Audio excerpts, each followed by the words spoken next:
नमस्कार। रीवा 24 के ताजा तरीन अंक के साथ मैं शैलेंद्र। सबसे पहले प्रमुख खबरें। विंध्य के लाल थल सेना और नौसेना प्रमुख पहुंचे रीवा।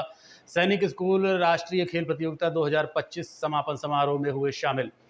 मोधा तूफान का रीवा में भी असर, किसानों की फसल तबाह की मुआवजे की मांग। बीमार बच्चे को लेकर भटकती रही मां, संजय गांधी अस्पताल के गार्डों ने भगाया। और सरदार वल्लभ भाई पटेल की जयंती पर याद किए गए लौह पुरुष। इन खबरों सहित अन्य खबरें विस्तार से। रीवा में आज भारतीय सैनिक स्कूल राष्ट्रीय खेल प्रतियोगिता 2025 का भव्य समापन समारोह आयोजित किया गया। इस दौरान देश के थल सेना और नौसेना प्रमुख बच्चों के उत्साहवर्धन के लिए उपस्थित रहे। सैनिक स्कूल रीवा में आज अखिल भारतीय सैनिक स्कूल राष्ट्रीय खेल 2025 का भव्य समापन समारोह आयोजित किया गया। तीसरे संस्करण के इस आयोजन में देश भर के सैनिक स्कूलों के 504 कैडेट्स ने भाग लिया, जिसमें से 201 बालिका कैडेट्स ने हिस्सा लिया। 3 दिनों तक चले इस खेल महोत्सव में एथलेटिक्स, फुटबॉल, हॉकी और बास्केटबॉल जैसे विभिन्न खेलों में खिलाड़ियों ने अपना दमखम दिखाया। समापन समारोह में मुख्य अतिथि के रूप में उपस्थित रहे थल सेना अध्यक्ष कर्नल उपेंद्र द्विवेदी व नौसेना अध्यक्ष कर्नल दिनेश त्रिपाठी।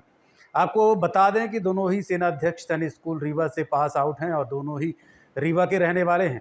इस दौरान उनकी धर्मपत्नी भी साथ रहीं, जिनके आते ही करतल ध्वनि से उपस्थित समुदाय ने स्वागत किया। इस दौरान उप मुख्यमंत्री राजेंद्र शुक्ल, रीवा सांसद जनार्दन मिश्रा, सतना सांसद गणेश सिंह, प्राचार्य कर्नल अविनाश रावल सहित सैनिक स्कूल के तमाम छात्र व शहीदों के परिजन उपस्थित रहे।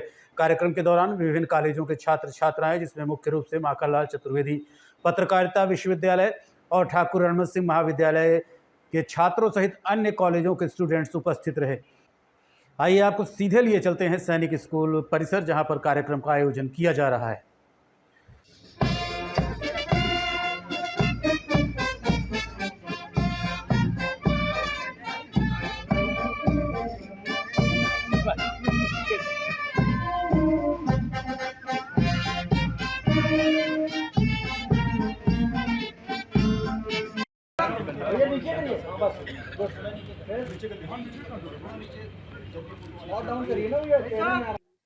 ये एक ऐसा एहसास है जो आज मैं सैनिक स्कूल पर खड़ा हुआ हूँ, सैनिक स्कूल की धरती पर हूँ, हेलीपैड पर हूँ। तो मुझे तो ऐसा लग रहा है कि मैं सैनिक स्कूल वापस आ गया हूँ। जब मैं 9 साल का था तब मैं 5वीं कक्षा में यहाँ पहुँचा था और मुझे ऐसा लग रहा है जैसे मैं वापस 5वीं कक्षा में आ गया हूँ। और यहाँ पर एथलेटिक्स ग्राउंड होता था और मेरा मन कर रहा है कि मैं वैसे ही उस एथलेटिक्स ग्राउंड में अपना फिजिकल ट्रेनिंग की कार्रवाई शुरू करूं, लोगों से मिलूं, खिलखिलाऊं और वो बचपन जो वापस नहीं आ सकता, लेकिन फिर भी कोशिश है कि उस बचपन को दोबारा जीऊं। सर, अपने अजीज दोस्तों को भी लेकर साथ में आए। आपने बहुत सही बोला। दिनेश त्रिपाठी जी मेरे बहुत अजीज दोस्त हैं। जैसे कि आपको पता है कि हम एनडीए में भी साथ में थे, उसके बाद मैं आर्मी में चला गया और दिनेश त्रिपाठी जी नेवी में चले गए, बट हम हर जगह मिलते रहे। यहाँ तक कि एक हायर कमांड कोर्स होता है मऊ में, उसमें भी हम साथ में थे। तो मैं यही बताना चाहूँगा कि आज की तारीख पे अगर ऑप सिंदूर की सफलता को आप देखें तो वो इसलिए क्योंकि नेवी मेरे अजीज दोस्त कमांड कर रहे थे और एयर फोर्स भी मेरे अजीज दोस्त जो मेरे कोर्समेट हैं, जिनको हम air chief marshal AP Singh बोलते हैं, वो कमांड कर रहे थे। और जब हम तीनों एक साथ मिल गए तो फिर किसी की क्या मजाल कि कोई कुछ कार्रवाई कर सके। सर, क्या ऑपरेशन सिंदूर अभी एक्टिव है? ऑपरेशन सिंदूर अभी खत्म नहीं हुआ है। ऑपरेशन सिंदूर अभी चल रहा है। जब हमें उचित समय लगेगा उसी समय ही ऑपरेशन सिंदूर को समाप्त किया जाएगा। सर, पाकिस्तान अगर कोई दोबारा कायराना हरकत करता है तब क्या कदम उठाया जाएगा? ऑपरेशन सिंदूर 2.0 की हमने पूरी तैयारी कर रखी है। अगर उसने कोई कायराना हरकत की तो उसको मुंह तोड़ जवाब दिया जाएगा। सर, देश की युवा को क्या संदेश देंगे? मैं देश को, युवा को यही संदेश देना चाहता हूं कि आपने वर्दी पहनी हो या ना पहनी हो, आप मेरी तरफ से सोल्जर हैं, आप मेरी तरफ से एक सैनिक हैं। जिस भी फील्ड में आप काम कर रहे हैं, देश के प्रति समर्पण रखिए, क्योंकि जो कल की लड़ाई होने वाली है वो सैनिक सिर्फ बॉर्डर पर नहीं लड़ेगा, ये पूरा देश एक साथ लड़ेगा। इसलिए हम सबको एक साथ उसकी तैयारी करनी पड़ेगी। देखिए, पहली बात तो मैं सैनिक स्कूल रीवा को बधाई देना चाहता हूं कि उन्होंने जो 3rd edition of all India Sainik school national games का आयोजन किया, उसके लिए क्या क्या ज़रूरत होती है हमें सबको पता है कि कोई भी कार्यक्रम आयोजन करने के लिए नेशनल लेवल पे कितनी कड़ी मेहनत करनी पड़ती है। तो मैं सभी को, प्रिंसिपल को, जितने शिक्षकगण हैं और कैडेट्स को, सभी को बधाई देता हूँ। दूसरी बात, जितने भी सैनिक स्कूल्स यहाँ पर पार्टिसिपेट किए हैं, मुझे पता चला कि 500 से ज़्यादा कैडेट्स पार्टिसिपेट किए हैं, उनमें से 200 से ज़्यादा गर्ल्स स्टूडेंट्स थी और उनका परफॉर्मेंस बहुत ही अच्छा था। उन सभी को मैं बधाई देना चाहता हूँ। जो लोग जीते हैं उनको ऑब्वियसली स्पेशल बधाई, बट मैं मानता हूँ कि स्पोर्ट्स में participation is more important in winning and losing. They are important, but you can win today, you can lose today and you can turn the tables around next time around. More important ये है कि भागीदारी करना, और वही सबसे बड़ी जीत है मेरे ख्याल से इन खेलों की। और इतने भी स्टूडेंट्स यहाँ पर आज आए हैं, ये यही मंत्र लेके जाएंगे कि हम कर सकते हैं जो कुछ हम करना चाहें, भले न जीते हों। और हार में भी एक जीत होती है। तो अगर आप नहीं जीते हैं, जितने स्टूडेंट्स पार्टिसिपेट किए थे, उनको अपना दिल छोटा नहीं करना चाहिए कि अगली बार जब वो आएँ तो और भी परिश्रम करके आएँ और मेहनत करके आएँ, और आई एम श्योर वो अगली बार जीतेंगे और मेडल लेके जाएंगे। आपकी और थल सेना प्रमुख की यादें इस स्कूल से जुड़ी हुई हैं, क्या बताना चाहेंगे? जी, हम लोग यहाँ बहुत पहले पढ़ाई किए थे, करीब 40 साल से ज़्यादा, ऑलमोस्ट 45 साल हो गए हम यहाँ से निकले हुए यहाँ से। तो यादें अभी भी हैं कि यही स्कूल था, यही प्रांगण था, यही डिसिप्लिन था। इसी तरह के जो भी हमें छोटे छोटे बच्चे लगते हैं, हम भी इस तरह यहाँ पर पढ़ाई करते थे।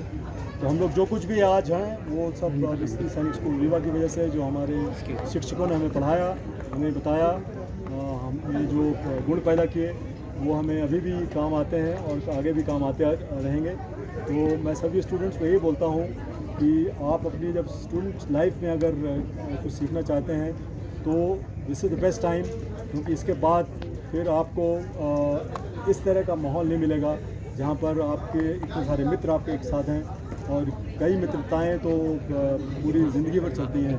तो यही हमारी यादें हैं और हम दोनों अभी भी मित्र हैं। और मित्रता रीवा में रुक रुक कर हो रही बारिश किसानों के लिए आफत बन गई है, जिसकी वजह से पूरी फसल खराब हो गई है और किसानों को भारी नुकसान झेलना पड़ रहा है। रीवा जिले में इन दिनों ग्रामीण अंचलों में एक बार फिर से लगातार रुक रुक कर बारिश हो रही है। वजह मोधा तूफान बताया जा रहा है। बारिश के कारण किसानों की आफत हो गई है। खेत में खड़ी धान की फसल नष्ट हो गई है। अब किसान सरकार से मुआवजे की गुहार लगा रहे हैं कि अगर सरकार किसानों की मदद नहीं करता तो किसान आत्महत्या के लिए मजबूर हो जाएंगे। किसान जहां एक तरफ खाद की किल्लत से परेशान थे, जैसे तैसे खाद की व्यवस्था कर फसल तैयार की, तो अब पूरी फसल ही ख़राब हो गई और खेत में सड़ रही है। किसानों का कहना है कि इतनी मेहनत के बाद अब हमें सिर्फ नुकसान ही हाथ लगा। क्या कहना है किसानों का, आप सुनिए। बरसात लगा, ये सगला आज 5-6 रोज पानी गिर रहा है, तो हो गए धान सब फसल गिर गए। अब ये कौनो काम लायक नहीं है। ऐसे गांव में कितने लोगों के? अरे यहाँ तो बहुत है, पूरी एरिया समाप्त कर दी है। हाँ, सरकार से क्या? सरकार से यह कह सकी थे कि सरकार जो मदद कर दे तो ठीक है, नहीं तो किसान लोग तो बेचारे मर गए। पानी जो गिर रहा है 3-4 दिन से, और तूफान ये पूरी फसल नष्ट कर चुका है। और 5-6 एकड़ में खेती किए थे, ये पूरी खेती ऐसे नष्ट कर दिया है। आप देख सकते हैं पूरी धान एकदम लेट चुकी है, ना तो ये काटने लायक बची है ना कुछ बची है। प्रशासन से यही है कि जो आर्थिक मदद मिल सके वो हम लोगों की किया जाए, जिससे कि हम लोग थोड़ा सा उभर पाएँ। लगभग गांव में कितने लोगों की ऐसी खेती नष्ट हो गई? ये 150 से अधिक है हमारे गांव में किसान, तो 150 से अधिक किसानों की फसल इसी तरह नष्ट हो चुकी है। वहीं बेमौसम बरसात की वजह से फसलें चौपट होने पर एडवोकेट राजकुमार सिंह तिवारी ने कमिश्नर कार्यालय पहुंचकर मुख्यमंत्री के नाम ज्ञापन सौंपा है। क्या कहना है एडवोकेट तिवारी का, सुनिए। ये जो बेमौसम भारी बारिश हुई है, इससे हमारे अन्नदाता किसानों की इतनी भारी नुकसान हुआ है कि खड़ी फसल बर्बाद हो गई और वो सड़ने की कगार पर है। किसानों की जितनी मंसूबे थे वो सब नष्ट हो गए हैं। किसान परेशान है, तबाह है। तो उसी सिलसिले में माननीय मुख्यमंत्री महोदय जी से, श्री संभागायुक्त महोदय के माध्यम से हम लोगों ने ये मांग किया है कि अविलंब तुरंत किसानों को, अन्नदाता किसानों को मुआवजा दिलवाया जाए, ताकि भविष्य के जो उनके सपने हैं, जो उनके मंसूबे हैं, वो पूरी कर सके। आज स्थिति ये है कि रोजी रोटी का सवाल खड़ा हो गया है। अन्नदाता किसान क्या करेंगे? चारों तरफ देख रहे हैं, किसी तरह से भारी मेहनत करके ऋण कर्जा लेके अपनी खेती किसानी किए हैं, और जब फसल तैयार होके काट कर, मींच कर और बेचने की और घर में रखने की नौबत आई तो ये इतनी भीषण प्राकृतिक आपदा का कहर बरपा है कि किम कर्तव्य विमूढ़ किसान हो गए हैं। हमारा हिंदुस्तान जो है कृषि प्रधान देश है। किसान हमारे हिंदुस्तान की रीढ़ की हड्डी हैं। हमारे हिंदुस्तान में आज भी 67% से ज़्यादा आबादी कृषि के ऊपर डिपेंड है, कृषि कार्य करती है। और कृषि के कितने उत्पाद जो इंपोर्ट एक्सपोर्ट होते हैं वो सब चौपट एवं ठप्प हो जाएंगे। साथ ही साथ हमारा जो हिंदुस्तान है उसमें से 54% भाग पर कृषि काम होता है। ये जो प्राकृतिक आपदा आई है इतनी भीषण है कि चारों ओर चले जाइए। मैं ग्राम पंचायत देवरा फरेंदा का सरपंच भी हूँ, सरपंच महापरिषद का अध्यक्ष भी हूँ। रीवा के संजय गांधी अस्पताल में सिक्योरिटी गार्ड की असंवेदनशीलता का मामला प्रकाश में आया है। संजय गांधी अस्पताल में अपने बच्चे को इलाज के लिए लेकर आई एक मां मामूली विवाद पर सिक्योरिटी गार्ड से ढकियाने को मजबूर हो गई। बताया जा रहा है कि आईसीयू वार्ड में इलाज के लिए भर्ती बच्चे और मां को अस्पताल के डॉक्टरों और गार्ड ने भगा दिया। बच्चे की जान की भीख मां मांगती रही, लेकिन गार्ड को कोई फर्क नहीं पड़ा। जब मीडिया द्वारा अधिकारियों से संपर्क किया गया तो आनन फानन में अधिकारियों ने तत्काल बच्चे को फिर अस्पताल में एडमिट कराया। वहाँ से भगा दिए।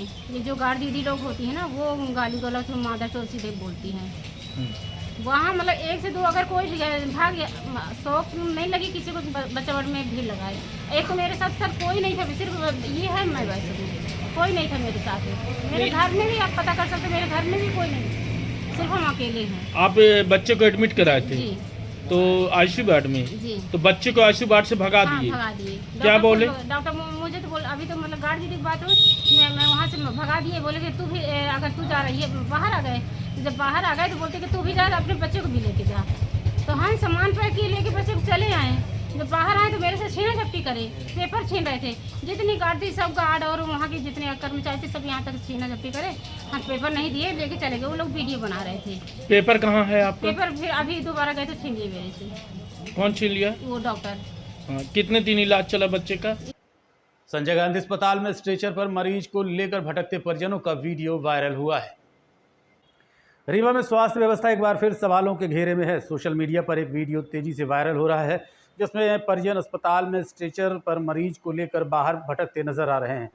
बताया जा रहा है कि अस्पताल में निजी एम्बुलेंस के लिए टोकन व्यवस्था लागू है। इसके बावजूद निजी एम्बुलेंस संचालक अस्पताल परिसर के बाहर साईं मंदिर के पास मरीज का इंतजार करते रहते हैं। परिजनों का आरोप है कि एम्बुलेंस चालक ने उन्हें अस्पताल के बाहर बुलाया और वहीं से मरीज को अपनी गाड़ी में ले गया। इस दौरान मरीज को स्ट्रेचर तक दूर ले जाना पड़ा, जो न सिर्फ अमानवीय था बल्कि अस्पताल सुरक्षा व्यवस्था की भी चूक को उजागर करता है। कल हमारे मामला ये संज्ञान में आया है अपराह्न के पश्चात, और हम उसकी सघन जांच करा रहे हैं। चूँकि इस समय 2 माननीय जो Z+ सीरीज सुरक्षा प्राप्त है, उसमें हम लोग का फोकस अभी उनके आयोजन में और उनकी सुरक्षा और उनके चिकित्सा उसमें लगा हुआ है। तो हम इसको बिल्कुल संज्ञान में लिए हैं। अति संवेदनशील मामला है ये, जैसा कि आपने बोला है। हम इसकी सघन जांच अच्छे से कराएंगे और निश्चित रूप से जो भी दोषी होगा कड़ी से कड़ी कार्रवाई करेंगे और बहुत जल्दी करेंगे। नहीं, ये पहले से भी शिकायतें आ रही थी, लेकिन कल एक विजुअल आया है आप लोग के माध्यम से, मीडिया के माध्यम से।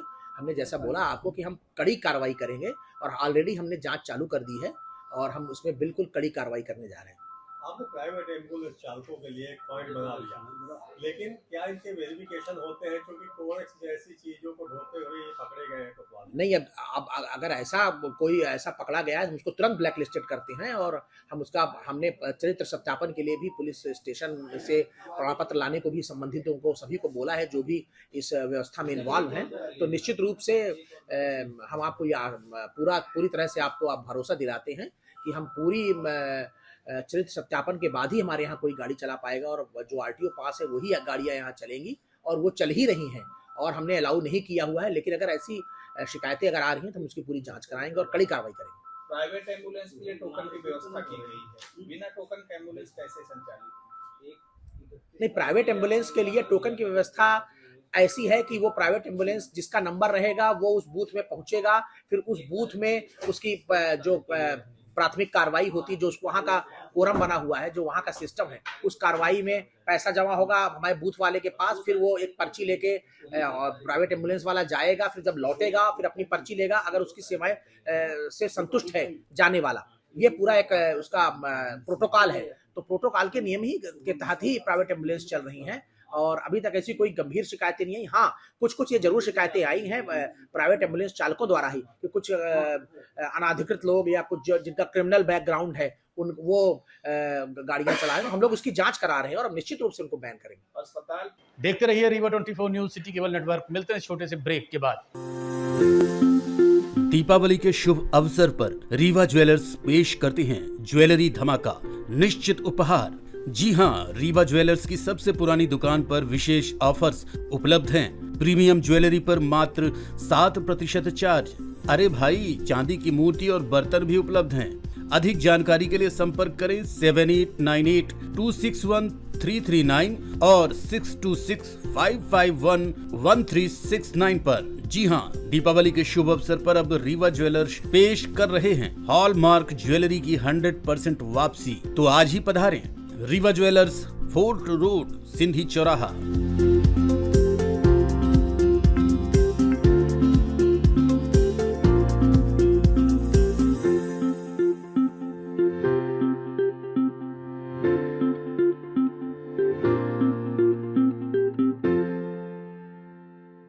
देश के लौह पुरुष सरदार वल्लभ भाई पटेल जयंती पर आज पूरे देश में राष्ट्रीय एकता दिवस मनाया गया।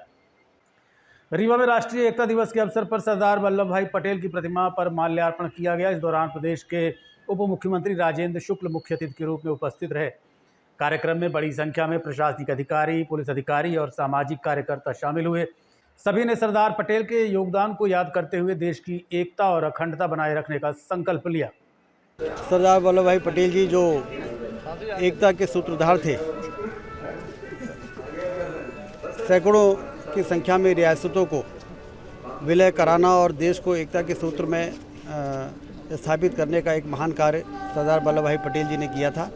ऐसे महान नेता की आज 150वीं जयंती पर रन फॉर यूनिटी का ये जो आयोजन न सिर्फ रीवा में बल्कि पूरे देश में हो रहा है, उस पर हम सब लोग उनको श्रद्धा के सुमन अर्पित करते हैं और उनको याद करके संकल्प लेते हैं कि देश महान तभी बनेगा, आर्थिक महाशक्ति और विश्व गुरु तभी बनेगा जब हम एक रहेंगे। और इसलिए आज उनका स्मरण देश को एक करने के संकल्प को मजबूत करने का दिन है। राष्ट्रीय एकता दिवस पर सरदार पटेल सेना द्वारा रैली निकाली गई और लौह पुरुष को याद किया गया। रीवा में सरदार पटेल की जयंती पर सरदार सेना द्वारा रैली निकाली गई, जिसमें सैकड़ों जवानों ने हिस्सा लिया। रैली का उद्देश्य देश की अखंडता, एकता और सरदार पटेल के योगदान को याद करना था। रैली शहर के प्रमुख मार्गों से होती हुई कलेक्टर ऑफिस परिसर पहुंची, जहां पर लौह पुरुष को श्रद्धा सुमन अर्पित किए गए। क्रांतिकारी युवा परिषद का मैं अध्यक्ष हूँ। हमारा मिशन सरदार सेना के, क्रांतिकारी युवा परिषद के और ओबीसी महासभा के साथ में चल पड़ा है। जो सरदार के अनुयायी हैं वो सारे ना सरदार सेना और सरदार ओबीसी महासभा और इन सब के साथ में करके एक विशाल रैली का आयोजन ना शिवाजी पार्क आपके रतारा से किए हैं।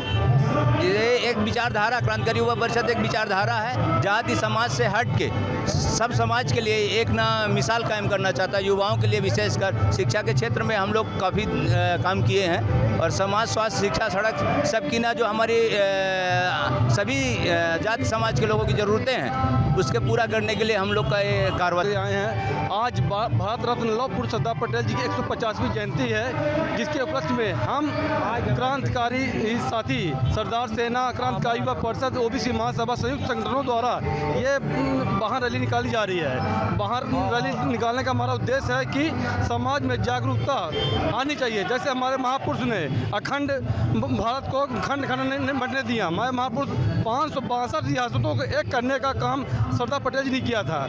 आज मैं देख रहा हूं कि हमारा उद्देश्य यह है कि आज के राजनीतिक दल किसी जात धर्म को लेके हमारे संगठन, हमारे समाज के पूरे जितने भी हैं उनको नुकसान करने का काम कर रहे हैं। तो हमारा बस यही उद्देश्य है कि रैली निकालने मतलब यह है कि जितने भी समाज में एक भाईचारा का संदेश जाए और हम सबको मिलकर इस यात्रा को सफल बनाने में आगे भी हम कोशिश करते रहे। देखते रहिए Rewa 24 news city cable network. मिलते हैं छोटे से ब्रेक के बाद। विंध्य क्षेत्र का शिक्षा पथ प्रदर्शक Pentium point group of institutions Rewa, जो पिछले 25 वर्षों से ज्ञान, गुणवत्ता और विश्वास का प्रतीक बना हुआ है। इस प्रतिष्ठान के अंतर्गत संचालित है Pentium point college of pharmacy, मान्यता प्राप्त फार्मेसी काउंसिल ऑफ इंडिया से, जहां संचालित हो रहे हैं बी फार्मा 4 वर्षीय और डी फार्मा 2 वर्षीय जैसे professional course. Pentium point college of law, मान्यता प्राप्त bar council of India new Delhi से, जहाँ उपलब्ध है देश के भविष्य निर्माता विद्यार्थियों के लिए BCom LLB, BBA LLB, BA LLB 5 वर्षीय, LLB 3 वर्षीय और LLM 2 वर्षीय जैसे रोजगार परक पाठ्यक्रम। Pentium point college of management approved by AICTE, जहां संचालित है हाईली डिमांडेड MBA 2 वर्षीय कोर्स। साथ ही Pentium point technical college Rewa का एकमात्र संस्थान जहां AICTE से मान्यता प्राप्त BBA और BCA जैसी तकनीकी पाठ्यक्रम संचालित है। रेगुलर कोर्सेज में BCom, BSc, BA तथा स्नातकोत्तर स्तर पर MA history, economics, sociology, MSc chemistry, biotechnology, computer science और PGDCA डिप्लोमा भी उपलब्ध है। यहाँ शिक्षण कार्य नेट, सेट व PhD धारक प्राध्यापकों द्वारा कराया जाता है। साथ ही उच्च गुणवत्ता की प्रयोगशालाएं, pharmacy lab, biotechnology lab, computer lab, moot court और विशाल पुस्तकालय संस्थान की विशेषताएं हैं। बौद्धिक और सांस्कृतिक गतिविधियों के लिए एक अत्याधुनिक ऑडिटोरियम, खेल गतिविधियों हेतु इंडोर और आउटडोर स्टेडियम, जहां शिक्षा के साथ संपूर्ण व्यक्तित्व का विकास सुनिश्चित है। So please visit Pentium point where vision meets excellence. Admission open, so visit today Pentium point group of institutions Rewa. जी हाँ, विंध्य क्षेत्र का शिक्षा पथ प्रदर्शक Pentium point group of institutions Rewa, जो पिछले 25 वर्षों से ज्ञान, गुणवत्ता और विश्वास का प्रतीक बना हुआ है। Yes, one and only Pentium point group of institutions Rewa. कल देव उठनी मनाया जाएगा। बघेलखंड में त्योहार को लेकर कई मान्यताएं व लोकाचार हैं। पर्व को लेकर क्या बताया ज्योतिषाचार्य डॉक्टर संदीप शुक्ला ने, आपको सुनवाते हैं। देव प्रबोधनी एकादशी, देव उठान एकादशी जिसको कहते हैं, ये एकादशी के विषय में जो है बहुत ज़्यादा विवाद है कि 1 तारीख को जो है देव उठनी एकादशी है कि 2 तारीख को देव उठनी एकादशी है। इसके बारे में जो है जो आख्यान है कि भगवान विष्णु जो है अपनी योग निद्रा से जो है इस दिन जो है जागते हैं और ये सबसे बड़ी एकादशी मानी जाती है। और इस दिन जो है व्रत आदि करना चाहिए, पूजन आदि करना चाहिए। तो जो देव उठनी एकादशी है वो 1 तारीख को 7:30 बजे से जो है शुरू हो जाएगी और 2 तारीख को जो है 8 बजे तक जो है ये एकादशी रहेगी। तो इस कारण विवाद का विषय बना हुआ है कि 1 तारीख को जो है देव प्रबोधनी मनाया जाए कि 2 तारीख को तो प्रबोधनी मनाया जाए। तो इसके लिए तथ्य ये है कि एक तो क्या है कि रविवार के दिन जो है तुलसी को छुआ नहीं जाता, तो दूसरे दिन जो है 2 तारीख को जो है रविवार पड़ रहा है और 1 तारीख को जो है देव उठनी एकादशी बन रही है। तुलसी विवाह जो है इसी दिन करना चाहिए क्योंकि तुलसी को जो है रविवार को छुआ उड़ा नहीं जाता, इसलिए जो है शनिवार को जो एकादशी पड़ रही है, 1 तारीख को एकादशी पड़ रही है, इसी दिन जो है शाम के समय जो है रात के समय जो है तुलसी विवाह कराना चाहिए और भगवान लक्ष्मी नारायण की जो है पूजा करनी चाहिए। भगवान क्योंकि योग निद्रा से इस दिन जाग जाते हैं, लग्न मुहूर्त जो है इस दिन शुभ संस्कार जो है शुरू हो जाते हैं। सारे शुभ संस्कार जो है देव उठनी के बाद ही शुरू होते हैं। तो जब देव उठनी हो जाती है मतलब नारायण जब जो है जाग जाते हैं, क्योंकि ये चतुर्मास बिताते हैं, 4 मास जो है भगवान योग निद्रा में रहते हैं और 4 मास जो है खर मास होता है और ये 4 माह के बाद जो है ये देव उठनी जो है एकादशी आती है। तो निश्चित रूप से जो है एकादशी के दिन से विवाह, मंडप, मुहूर्त, कंछेदन, जनेऊ जितने भी संस्कार होते हैं उसको करने से जो है अक्षुण फल की प्राप्ति होती है, शुभत्व की प्राप्ति होती है और ग्रह नक्षत्र भी जो है और तिथिवार जो है सही बैठते हैं। तो इसलिए जो है 1 तारीख को जो है देव प्रबोधनी एकादशी मनाएं। जो लोग व्रत आदि करते हैं तो उनको जो है वो 1 तारीख को व्रत रहें और हो सके तो 2 तारीख को जो है 12 बजे के बाद जो है पारण करें। तो पारण करने का समय जो है 2 तारीख को जरूर है, तो 2 तारीख को 12 बजे के बाद जो है पारण करें, लेकिन 1 तारीख को ही व्रत रहना श्रेष्ठ कर रहेगा। और विविध मान्यताएं हैं, कैलेंडरों में, पत्रों में विविध मान्यताएं हैं कि 2 तारीख को जो है तुलसी विवाह किया जाए और इस तरह की लिखा हुआ है, लेकिन 1 तारीख को जो है शुभ मुहूर्त है। 1 ही तारीख को तुलसी विवाह देव प्रबोधनी एकादशी को मनाना चाहिए शास्त्रानुसार और विधिवत और ज्योतिषी मानदंड के आधार पर 1 तारीख को देव प्रबोधनी एकादशी का उत्सव जो है जरूर मनाएं। आज के अंक में इतना ही। देखते रहिए रीवा 24 न्यूज़। नमस्कार।